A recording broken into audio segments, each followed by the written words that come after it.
Seu obusiu sempisa Rain Haba muganda wa Hayton Center yo zebampita kale papa nange ensanyuso basingana banamawulire banga abalungi banamawulire banga abatubeererawo banamawulire banga abapushinga akayimba kaffe ke bayita kiwoko abapushinga akayimba ke bayita mata ke nayimba ne mukyala big size bebe cool big size muzayi wange noyo bebe cool wakabi nnyo mwana mwenyumirizaamu ebintu bingi yandaga ebintu bingi nnyo n'okuba kyendi kati kuliko ettafali ya bebe cool ekyo nkibagamba taba kuba bebe cool osingana temwani tunozaamu kamera ziwera 20 so mukulu oyo muwa ekitiibwa sina kyamaanyi nnyo kyenyinza muwa okuleka omusabira katonda amuwangaaze bamukululireko ku kaliba yamani obudde buno gagamera ekyaliwo esebo wandizeeyo n'ogyegattawo nemuba bulungi endonga bwe mwali lwaki tojiddamu n'ogyegattako engeri gye nali mpumuddemuuko kati ndi mu nteekateeka za komawo kuddamu kuba ku bandongo kuba sigwanga manyi mulina eŋŋombe egamba nti omuntu waba abuzeemu aba agudde oba kitegeera so sigwanga eyo yayogera nti yagwa ogundi wagwa oyo gwe njagala tuyimirireko oko naye ku stage yemu andaga okugwa kwange wekuli nga tuyimbira audience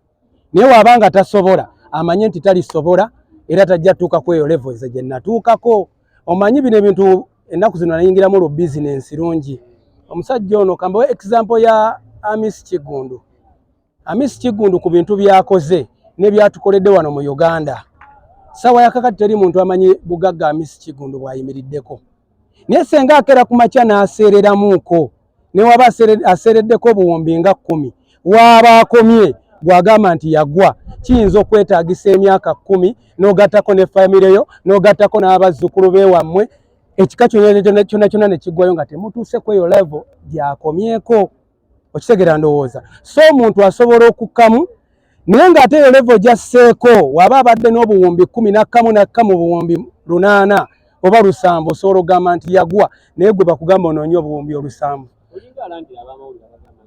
sibalangira just mbawa example bino bintu byakuyiga omuntu asobola okwogereramu ekintu mu butamanya oba kitegeera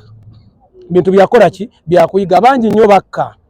oba kitegeera nga abadde alina business ya milioni 10 oba milioni 5 nakka mu milioni 10 naye nosingana omuntu wa wansi nga gagundi yaggwamu naye nga wayimiridde ku milioni 10 oba 2 bamugambe nti gwe tuukawo nga n'akakadde akamu takasuzangako mu nju ye so oyo omuntu aba tagudde wabula abali mu kweteekateeka kuddamu kuba ekyo kizzaayo we yali akitadde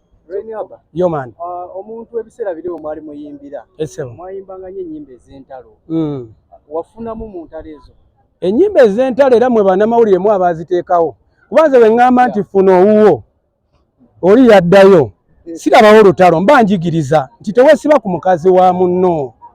zino ennyimba tuziyimba okusinziira ku bintu bye tulaba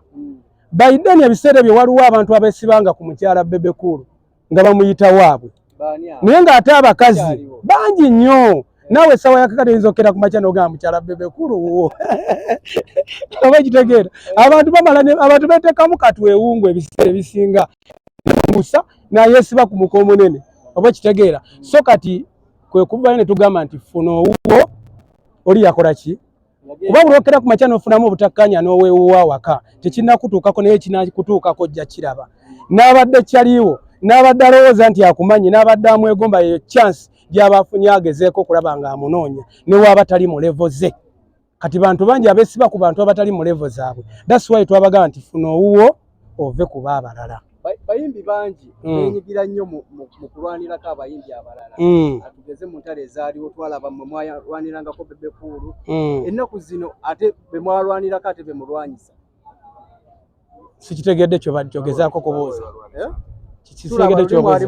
wali olwanirako bebe cool olumba aba Ready and Weasel ate essaawa zino tulaba nti weetongodde ovuddeyo ne mu kibiina osazeewo obeere wekka bebe cool taata wange bebe cool muganda wange gwe sawa yakakati oyinza n'okuba omaze emyezi 2 nga tolabanga ku kitaawo si kwogera bubi oba omaze weeks 2 nga tomukubidde essimu nimbye n'emyaka giwera naye taatawo yakuzaalukuka Womukubira essimu saaza kakati takwata. Tasobola kukwata kuba taliiwo.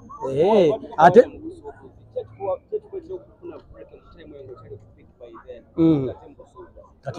kati gwe ekibuuzo ky'obuuziza kikulu nnyo. That's why nkugambye nti saagwa oba ofuna bulungi ng'abantu kye bakola ki kye boogera. Teri muntu agwa oba teri mwavu ayavuwala nga tabaddeeko mugagga. Buli omu osobola kuba mugagga ne bagamba wayavuwala. So kati toyinza gamba mugagga nti yali omwavu ate yavuwala nti. So kulwange njagala tutunuulire omuyimbi yenna okujja n'abotolamu olimba bameka abayimbe ne bateekamu ssente nga tebakubye, bameka abayimbe ne bate kampuni mmeka ezize nga zitaddemu ssente ne zitakomawo. So kulwange tutunuulire nnyo music n'okuddako ekirungi nti oluyimba aluyina ennyimba zino ez'abayitamu. Kati bw'aba agenda mu bizinesi nga tali abakuba musiiwuufu ababutagula wali tigeti wano. Ensonga eyali empeeseza break bizinesi tuzikola lwakuba nti abantu abasinga tebamanyi nti music business. Ate nga ffenna we twetolola bwe tuti ansa tufenna tunoonyeegi gwe munnamawulire gy'onoonya nange gye nnoonya ansa eri money. Oba kitegeera so embanga nkwasaganyiza eno business n'engituusa we njituusa nsobola ogiwumuza ne nkwata endala nayo ne nsobola okuba nga nzibalansinga. Oba kitegeera kati eno gye nakwata eya business endala etali eya business ya music nina we njituusiza n'eri nina we nagikomyanga eri waggulu. Oba kitegeera kati ndi mugezaako zibalansinga zikuumirawo waggulu.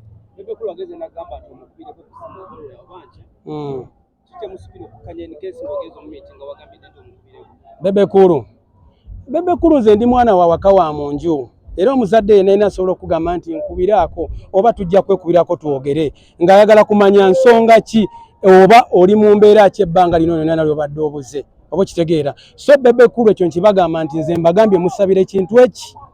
bamukululireko ku kaliba awangaale nnyo ekitasoboka akole ku likodi y'okuwangaala kuba no mu Uganda nyinza n'obabuuza eyakyasinze okuwangaala yakoma ku myaka emeka 20-15 kati njagala bebe kulu akuba ebibiri akole likodi ate nga kisoboka wali Katonda teri kigaana gwe wali osuubira nti oyinza okuddamu okundabako nga ndi bwe nti namuyigirako bingi ate oyo omusajja atamumanyi yamuyita nti mubi ekyo kyo nkibabuulira naye buli wookera ku makya n'otegeera bebe kulu osobola okuwangala naye kuba nina abantu bennasiŋŋana nga bamulina nga Baloni Mutabaazi ne Ssawa ya kakati bakyali naye. Nze nakyusa bizinensi n'ensooka n'empumuzaamu eno etugatta n'eŋŋendako ku bizinensi endala ezitatugatta nnyo so kati wenkomyewo mu bizinensi eno etugatta muzeeyi wange mba nina omunoonyaako kuba tetwayawukana mu bubi.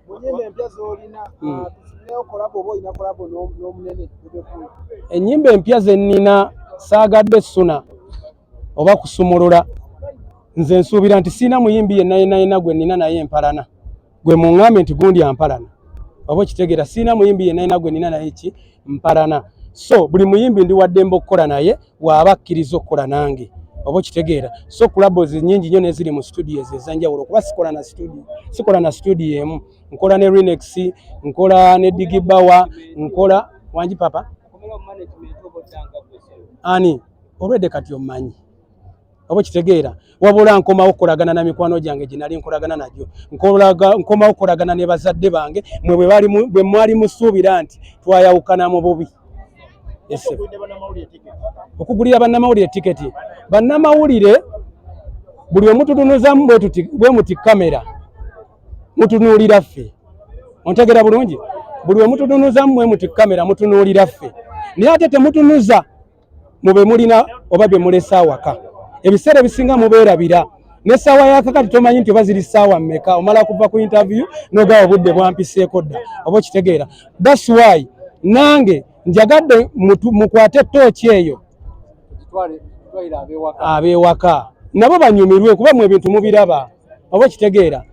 abantu mubiraba enkya neggulu abayimbi mubalaba musiba nabo naye oyinza okuba olina omukyala awaka